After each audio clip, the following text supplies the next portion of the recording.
1장 1절입니다.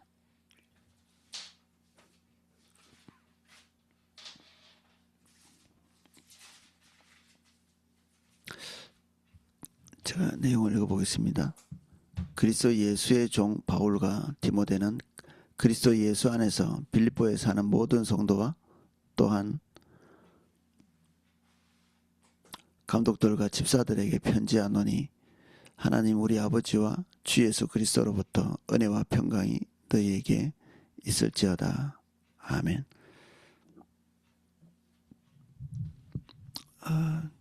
빌립보서니까 당연히 빌립보 지방에 있는 교회에게 보낸 편지겠죠. 그런데 어디서 보냈느냐? 지금 사도 바울이 로마에서 가택연금 상태에 있습니다. 3차 전도 여행을 마치고 이 빌립보서는 2차 전도 여행 때 개척된 교회죠. 그러니까 지금 빌립보 교회가 세워진 지가 한 10년 이렇게 지나가고 있는 그런 시점이라고 볼 수 있습니다. 2차 전도여행 때 제일 처음 세워진 게 빌립보 교회였죠. 마게도냐 사람이 꿈에 이리로 건너와서 우리를 도우라 이렇게 한 꿈을 하나님의 음성으로 듣고 그 바다를 건너서 마게도냐로 건너가서 제일 처음 도착한 것이 자주장사 그 루디아가 첫 번째 교인이었죠. 그리고 거기서 주인들을 이렇게 이롭게 하는 그 여종을 치유하면서 그 주인들의 고발로 인해서 이제 감옥에 갇히게 되고 그 감옥에서 간수들이 예수님을 믿고 이태 동안에 그 간수와 그 주변에 있는 사람들이 다 이제 주님을 알게 된 그런 상황.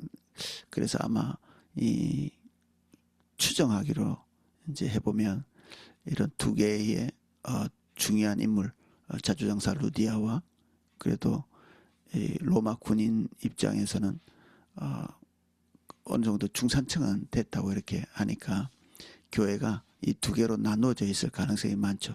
한꺼번에 모일 수 있는 그런 데는 아니니까. 그래서 이 빌립보 교회도 한 100명 정도의 규모가 되지 않았을까, 그렇게 이제 추산을 해볼 수 있습니다. 자주장사 루디아는 부유했기 때문에 제법 큰 집을 이렇게 보유하고 사도 바울이 거기에 또 거주하기도 했고, 그리고 이 로마 군인들의 그 월급이 한 중산층 이상은 됐다고 하거든요. 그러니까 그 정도의 사람이 살 수 있는 그 정도의 집에 거주하고 있어서 아마 교회가 모일 때 한 두 그룹으로 이렇게 모였을 거고, 여기 성경에 보면 감독도 있고 집사도 있고 그 정도고, 그리고 여러 가지 정황으로 볼 때 엄청나게 큰 이런 교회는 어려웠을 거다. 이 빌립보 교회 자체가 한 10만 명 정도 살았던 것으로, 또는 10만 명에서 조금 더 이제 되는 그 정도 살았을 것으로 추정하기 때문에 이 교회의 규모가 그 정도 됐을 거라 이렇게 추정합니다. 빌립보 지역은 좀 특징이 있는데, 여기는 이제 로마의 퇴역 군인을 위한 신도시였습니다. 퇴역 군인들이 제대를 하고 나면 로마 시민권을 받습니다. 그걸 위해서 사실은 복역하는 사람들도 상당히 많았죠. 그 자기 목숨을 걸고 싸운 사람들에 대해서 어떤 일종의 혜택 같은 것들이죠.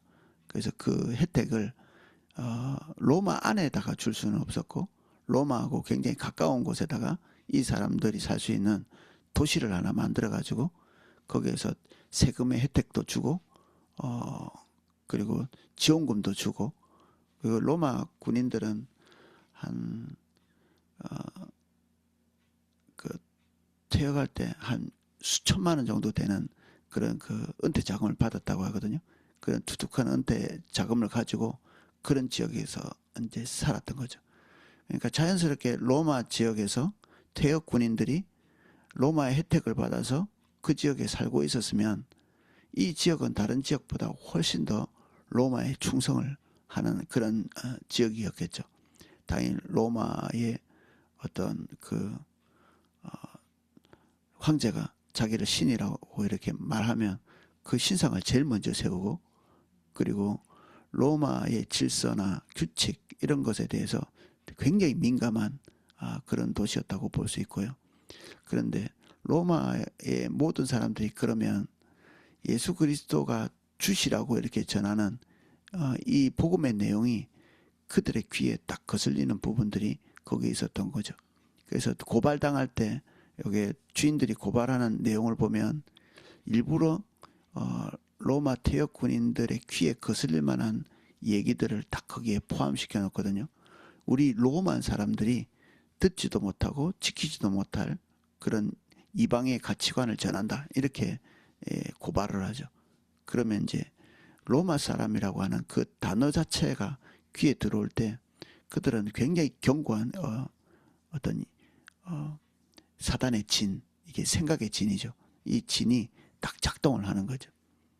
가치관, 그 지역에 있는 가치관이 이 복음과 딱 대척점을 이룰 때 복음을 원천적으로 이렇게 차단해 버리는 그런 상황에서 복음이 제대로 전해질 수가 없었겠죠. 그래서 한 10년 이렇게 흘러가도 뭐 우리가 기적적으로 뭐 큰 사이즈를 예측한다, 이런 것들은 좀 어려웠을 것 같습니다. 그러나 이 빌립보는 처음에 복음에서부터 출발할 때부터 자주장사 루디아도 그렇고, 그리고 로마 간수도 그렇고, 사도 바울의 신변에 필요한 모든 것들을 전적으로 지원하는, 이 말은 복음이 전파되는 데에 자신의 모든 것들을 다 거기다가 같이 쏟아붓는 그런 종류의 사람들이었다, 이렇게 볼 수 있습니다. 좀 독특하죠. 이 사람들이 경제적으로 좀 뭐 여유로웠다, 이렇게 볼 수도 있지만 하나님을 처음부터 엄청나게 이렇게 실제적으로 만난 그런 사람들이죠. 그리고 이 복음을 통해서 그들의 삶이 근본적으로 이렇게 전환되고 바뀐, 그리고 하나님의 역사를 이 간수장 같은 경우에는 그 엄청난 일들을 빌립보 감옥의 문이 그냥 기적을 통해서 열어지는 이런 상황을 통해 가지고 하나님을 직접적으로 이렇게 뭐 어떻게 보면 현존하시는 하나님을 본 거죠. 그래서 그걸 통해서 죽을 목숨이었는데 사도 바울의 전도를 통해서 이제 회심하고 회복하고 이런 과정을 통해서, 이런 독특한 어떤 과정을 통해서 예수님을 믿은 사람들이라 이 빌립보의 교인들이 지금 이 로마의 가택연금 상태에 있는 이 사도 바울의 필요를 계속 공급하고 있었던 것 같습니다. 이 빌립보서는 일종의 이제 땡큐 카드 같은 겁니다. 나에게 후원해줘서 너무 고맙습니다라는 거죠. 에바포로 디도를 통해서 이 비용, 이 가택연금 비용들을 이제 전달했던 거죠. 제가 좀 찾아보니까 저는 이제 그동안에는 로마 시민으로서 당연히 이제 로마 시민으로 특권이 있으니까 이 내가 가이사에게 항소하노라 이렇게 했을 때 그 모든 비용을 다 로마에서 대는 줄 알았더니 찾아보니까 그 특권은 있는데 거기에 대한 모든 경제적 비용은 그 항소한 그 사람이 다 내는 거더라고요. 그러니까 이 로마에서 되는 거는 이 이동 비용, 안전하게 군인들이 이 로마까지 압송될 수 있도록 하는 그 정도 비용들은 이제 국가에서 이렇게 되는, 그것도 비용이 들죠, 당연히. 그런데 거기에서 뭐 로마 황제에게 항소한다고 오늘 도착했는데 오늘 재판하지는 않거든요. 그게 줄 서 있고, 이 사도 바울 같은 경우에는 무려 2년을 여기에 체류를 합니다. 그러니까 기다린 거죠, 자기 순서를. 그리고 로마 황제가 일하고 싶을 때 일하는 그런 사람들이잖아요. 그러니까 그 순서를 기다리는데 아무 근거지도 없는 이 사도 바울이 이제 지하 감옥에 갇혀 있는 게 아니라 지금 가택연금 상태에 있기 때문에 죄인인지 아닌지 아직 모르죠. 그러니까 일단 로마인의 혜택은 받지 못합니다. 그때 당시에 로마의 감옥인들에게 주어져 있던 그 식료품이라든지 이런 것들은 이 죄인일 수도 있으니까 이제 일단 끊어지는데 대신에 완전히 감옥이나 처형을 흉악하게 받는다든지 이런 것들은 이제 제외되는 거죠. 근데 이제 2년 동안에 가택연금을 받으면서 이제 감옥에 갇혀 있는 거나 마찬가지인데 이제 일반 집에서 셋집에서 이렇게 하는데 그 세가 이게 적은 비용이 아니었던 것 같습니다. 이 가택연금에서 머무는 이 셋집이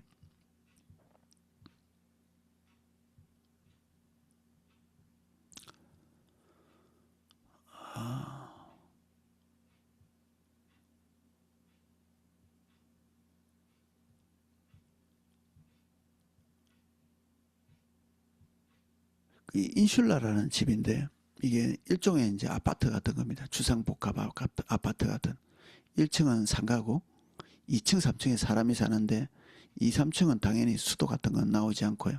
그리고 화장실도 없고 살기가 열악하고 그리고 늘 이렇게 그 추위를 이기기 위해서는 그 화로 같은 것도 이게 떼야 되고 그래서 굉장히 열악했고 1층에서 불이 나면 도망도 못 가는 그런 열악한 곳이었지만 대부분의 로마 사람들은 이제 그런 데서 다세대 아파트 같은 데서 살았는데 여기에 세가 한 100만 원 정도 했다고 합니다. 이제 오늘날로 치면 비용이 한 100만 원 정도 되는 이 가치가 60에서 한 100만 원 정도 되는 근데 좀 좁은 데는 아니었을 것 같아요. 계속해서 손님들이 와서 거기에 머무르고 항상 사도 바울과 같이 있어야 되는 사람이 그 감시하는 로마 군인이었죠. 그 사람에게 또 돈을 지불하고 음료수를 지불하고 식사 일부를 지불하고 이렇게 해야 되고 사도 바울 본인도 거기서 먹고 살아야 되고 이러니까 생활비나 그리고 세나 그리고 가끔 여기서 편지도 쓰잖아요. 그런데 편지지 이런 것들이 가격이 이제 꽤 나가는 거죠.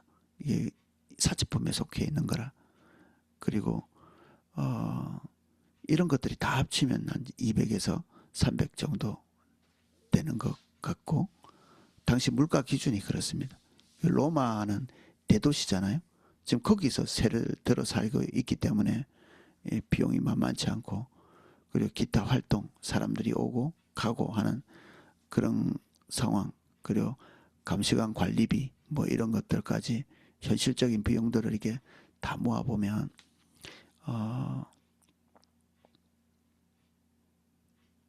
이 비용이 한 500만 원까지도 갈 수 있는 그 300, 400, 500 이 사이에 있는 그래서 2년 동안 이렇게 다 이제 합산해 보면 한 1억쯤 나올 최대 2년 동안 그 로마에서 가택연금 상태에서 복음 전하고 그리고 거기에서 재판 받을 때까지 자유온 몸이 될 때까지 들어간 이 총 비용을 계산하면 한 9천에서 1억 정도 되는 그런 비용이 들어간 거죠. 이게 비용 추산을 이렇게 하면 이 지금 빌립보 교인들이 보낸 이 그 비용이 이게 뭐 어마어마한 거죠. 이게 적은 돈이 아니 2년 동안에 보낸 거니까 이게 뭐 몇십 년 동안 보낸 게 아니라 딱 2년 동안에 보낸 거니까 그래서 이 로마의 그 세계 가장 중심지에서 복음을 전한다는 것 자체가 엄청난 희생이 필요한 거죠. 한면에서는 가택연금 상태로 가서 죄인의 신분으로 있다는 것 자체도 뭔가 일을 할 수는 없잖아요. 가택연금돼 있으니까 고린도에서는 나름대로 텐트 만드는 일도 하고 아르바이트도 하고 이렇게 돈을 벌었지만 여기 그 로마에서는 뭐 그게 불가능하죠. 이 신체의 자유가 없으니까. 그러니까 이 빌립보 교인들의 이 헌금이 절대적으로 필요한 부분들이었던 거죠. 그래서 아마 이 액수도 적지 않았을 것이다. 그 이 성도들이 한 100명 정도 되는 십시일반 이렇게 모으고 이렇게 해서 아마 그것들을 감당했을 것이다. 그리고 또 빌립보 환경이 그럭저럭 이렇게 살만한 그런 사람들의 환경이니까 당연히 뭐 노예나 신분이 낮은 사람들은 거의 하기가 어려웠겠죠. 그래서 사도 바울이 이들에 대한 감사와 그리고 이 그 헌금에 대한 어떤 그 이게 어떤 의미가 엄청나게 컸을 것이다, 이렇게 추정해 볼 수 있습니다. 그래서 이 빌립보서를 보낸 이 중요한 이유가 되기도 하죠. 저는 이 배경을 살펴보면서 이 복음이라는 것은 정말 돈이 필요하구나. 사도 바울이 가는 곳곳에서 그냥 아무것도 없이 빈털터리로 이렇게 다닌 것이 아니라 이 뒤에서 얼마나 많은 사람들이 이 경제적인 지원을 하고 먹고 입고 쓰고 그리고 거기에서 수반되는 많은 이렇게 비용들을 지불했을까. 특히 이 빌립보서를 기록하는 이 종이조차도 이 사치품에 속해서 그 당시에는 엄청난 고가의 물건이었구나. 또 오늘날 같으면 노트북 하나 이렇게 사거나 하는 이런 거죠. 그래서 에베소서, 빌립보, 골로새 다 이 옥중서신인데 이 감옥에서 어느 정도 자유를 확보했지만 여기서도 그냥 그야말로 집안의 백수 아들처럼 그렇게 있을 수는 없는 경제적인 고민이 있었을 것이고, 그리고 하루하루 성령의 인도를 따라서 주님이 채우시는 채우심을 바라보면서 이곳에 가택연금 상태에 있었을 것이다. 그래서 사도 바울이 영적인 일, 하나님의 일을 하는 사람이잖아요. 근데 그의 삶 안에 생활고가 없을 수가 없는, 그 일반 사람들이 겪는 고민, 먹고 입고 쓰는 것에 대한 고민이 없을 수가 없겠구나. 근데 그런 부분들을 성경에서 찾아보기가 좀 쉽지는 않죠. 지금 이렇게 일부러 추적해보면 이렇게 상식적으로 이런 부분들이 생각이 드는데, 우리는 특별히 그리스도인, 특히 한국의 그리스도인들은 이 마음 안에 이 경제에 대한 이원론이 좀 자리 잡고 있는 부분이 있습니다. 경제에 대한 이원론. 돈은 나쁘고 그리고 먹고 사는 것은 저급한 일이고, 그래서 이 하층부에 두고 복음을 전하고 우리가 종교적인 어떤 행동을 하는 이런 것들은 상층부에 두는 거죠. 우리가 이제 나누어지기 전에 여종 목사님으로부터 많이 들었죠. 이 부분은. 이게 이데아적인 거죠. 이 현실 생활을 그냥 밑에 깔려있는 좀 저급한 것으로 이렇게 취급하고 그런 것들은 생각 자체를 안 하는 겁니다. 그리고 복음을 전하고 주님을 따라가고 헌신하고 이런 부분들은 마치 이렇게 공중에 떠 있는 것 같이. 근데 이 두 개는 밀착해서 딱 붙어 있거든요. 절대로 떨어질 수 없는. 제가 이때까지 사역하는 사역의 모든 현장에 항상 큰 걱정과 근심의 한 부분을 가지고 있었던 게 경제적인 부분이었거든요. 근데 이 부분들을 다 지금까지 누군가의 헌신으로 거기 비용들을 거기다 메꿔 넣은 거죠. 그래서 이런 부분들이 해결되고 하나님이 이 시간에 놀랍게 행하셨습니다라고 하는 이런 간증 속에는 그 뒤에서 이 오리가 이 헤엄을 치는 그 밑에 발이 부지런히 움직이고 있었던 것 같이 누군가가 끊임없이 거기에다가 자기의 삶을 갈아 넣은 그런 것들이 있었던 것입니다. 그냥은 없는 거죠. 하늘에서 뚝 떨어지는 그런 결과들이 아니고 누군가는 거기에 헌신하고 피와 땀을 갈아 넣은 부분들이 있는 거죠. 우리는 사도 바울이 로마에서 진짜 어려운 상황에서도 복음을 잘 전했다, 이 생각들만 남아있죠.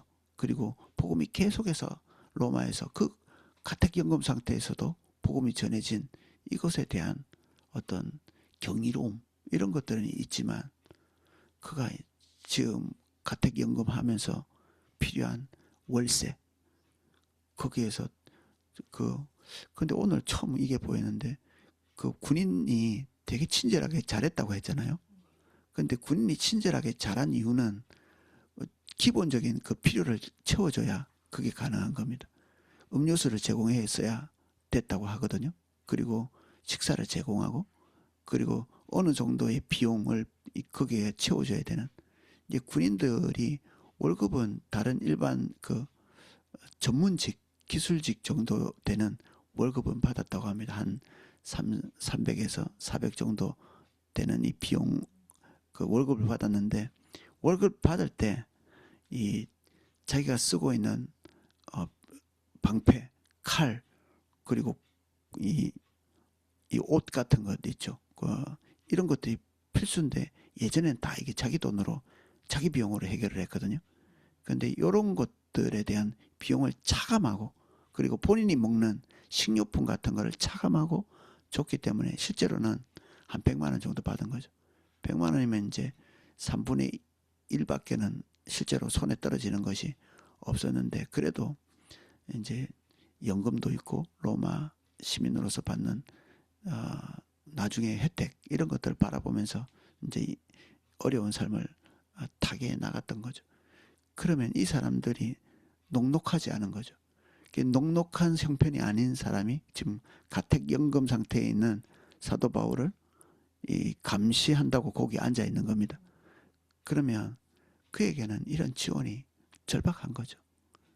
그래서 사도 바울은 그 본인에게 들어오는 상당한 어떤 부분들을 이 군인에게 다시 흘려보냈을 것이고, 그로 인해서 친절했던 겁니다. 자유를 준 것이고. 나는 사도 바울이 뭐 되게 훌륭한 인격에 감화돼 가지고 그랬나? 당연히 뭐 그런 부분이 없었다고 볼 수 없지만, 더 현실적으로 보건대 사도 바울이 경제적인 부분에 있어서 그에게 지원하고, 그리고 그때 관례에 따라서 그들이 필요한 것들을 제때제때 공급할 수 있었다. 없으면 못 주는 거죠. 그래서 무려 2해 동안에 가택연금 상태에서도 복음을 지속적으로 전할 수 있었던 거죠. 오늘 여기에 인사를 여러 사람들에게 하고 있죠. 빌립보에 사는 모든 성도, 감독, 집사, 이 사람들이 사도 바울의 상황을 빠삭하게 잘 알고 있는 거죠. 다른 사람들은 왜 안 보냈을까? 로마의 상황을 잘 모르기 때문에 못 보냈을 수도 있죠. 당연히 보낸 사람들도 있겠지만, 로마에서 재판을 받고 로마 시민으로서 생활하고 거기서 로마의 상황이 어떤지를 누구보다도 잘 알 수 있는 사람이 이 빌립보에 있는 사람들인 거죠. 로마 시민으로서 대부분은 빌립보에 사는 대부분의 사람들이 로마 시민이었다고 볼 수 있거든요. 아까 태역 군인이라고 했잖아요. 근데 거기에서 이 한 중심에서 살 수 없기 때문에 분당처럼 이렇게 따로 이렇게 지역을 만든 거기 때문에 그 중심부에서 살아간다는 게 얼마나 힘든지, 우리도 강남 이런 데서 사는 거 만만치 않잖아요. 이런 것들을 알고 여기서부터 이제 계속해서 지원한 그 사람들의 그 배려에 대한, 여기 나와 있는 사람들, 성도, 감독, 집사들에게 편지한다. 근데 저는 이 인사하는 방식이 너무 좀 눈에 띄는 게, 제일 먼저 나오는 사람이 제일 중요한 사람이죠. 그러면 감독을 먼저, 이 사람들이 교회를, 이게 그 한 집단을, 그 감독이나 이 목사나 같은 의미거든요. 그래서 이 사람들에게 먼저 인사한 게 아니라 성도들에게 인사하고, 그걸 그 성도들을 돌보고 있는 감독들에게 인사하고, 아마 감독이 한 2명 이상, 그 한 그룹 안에 감독이 하나 있었을 거니까 2명 이상이 되지 않았을까 싶습니다. 그 사람들 복수로 돼 있으니까 당연히 2명은 넘는 거죠. 그리고 집사들도, 이 사람들은 그 집단을 관리하는, 섬기는 사람들인데, 그 사람들도 복수, 당연히 이제 모임이 두 개 이상 됐을 거니까 복수고, 이 사람들보다 성도들 전체에 대해서 먼저 인사를 하고, 그 섬기는 사람들, 감독들에게 인사하고, 집사들에게 인사를 하고, 이 과정을 이 사도 바울이 머릿속에 그리고 있는 가장 소중한 것은 결국 성도 전체, 교회 전체였던 것으로 이해가 됩니다. 대표자들이 아무래도 결정해서 보냈으니까 그들에게 먼저 인사를 했을 것 같은데 사도 바울의 머릿속에는 그런 것들은 없었고요. 이 인사 속에 포함되어 있는 바울과 함께 하고 있는 디모데 역시 그들에게 소개를 해야 되는 그런 부분이죠. 나중에 이 디모데는 빌립보를 방문하고 빌립보를 돌봐야 되는 그런 입장에 있었기 때문에 사도 바울이 일부러 디모데의 이름을 거기에 이제 넣고 편지를 한 것 같죠. 그래서 이 그렇게 크다고도 할 수 없고 아예 또 작다고도 할 수 없는 이 어중간한 사이즈에 있는 이 빌립보 교회가 그들 눈에 사도 바울의 필요가 보였다. 다른 교회는 사실은 이런 필요가 안 보였을 수도 있습니다. 누구보다도 로마 사정을 잘 알고 있는 이 사람들이 왜 이렇게 헌신적으로 이 비용을 보냈을까? 그들 눈에 보인 거죠. 그들 눈에 보인 것입니다. 사도 바울이 지금 현재 어떤 상황인지를 알고 있고 지금 거기에 간 곳에 대한 정보를 알고 있고 그들이 로마인의 삶을 알고 있고 그 모든 시스템에 대해서 알고 있고 그러니까 아는 자가 섬기는 거죠. 눈에 보인 자가 섬기는 것입니다.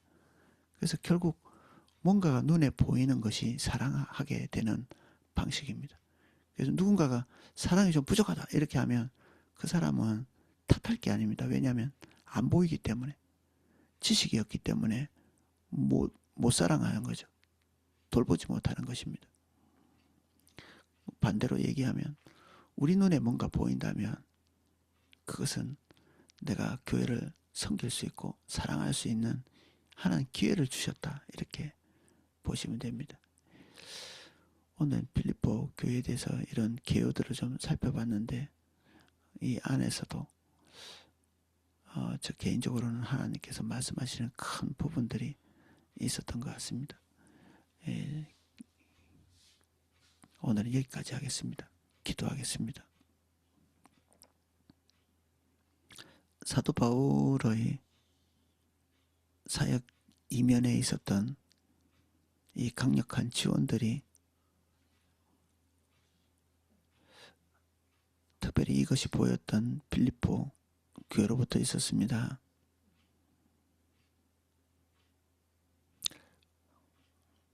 우리가 때로는 신앙을 뜬구름 잡듯 하나님의 역사 항상 놀랍다고 표현하는 그 이면에는 누군가의 희생과 세심한 섬김, 고민, 그리고 이름도 없이 빛도 없이 거기에 자기의 삶과 자기의 모든 자원을 갈아넣는 그러한 존재들이 밑에 있었습니다. 우리가 이데아에 사는 사람처럼 살지 않게 해주십시오. 마치 천상에 사는 것처럼 이슬만 먹고 사는 사람처럼 우리의 신앙을 그런 식의 이해를 갖지 않도록 한 발 걸을 때마다 우리가 살아있는 것 자체가 뭔가를 필요로 하고 하나님의 복음도 결국 우리의 세속적인 헌신들이 거기에 걸음처럼 뿌려진 이후에야 열매를 맺습니다. 우리의 걸음을 주님 지켜보시고 우리의 걸음 밑에서 이름도 없이 빛도 없이 자신의 삶을 갈아넣는 그 모든 사람들의 그 헌신을 주님 주목해 주십시오. 그리고 우리가 어떤 위치에서 섬기든 겸손히 이 협력의 시스템을 받아들일 수 있도록 축복해 주십시오.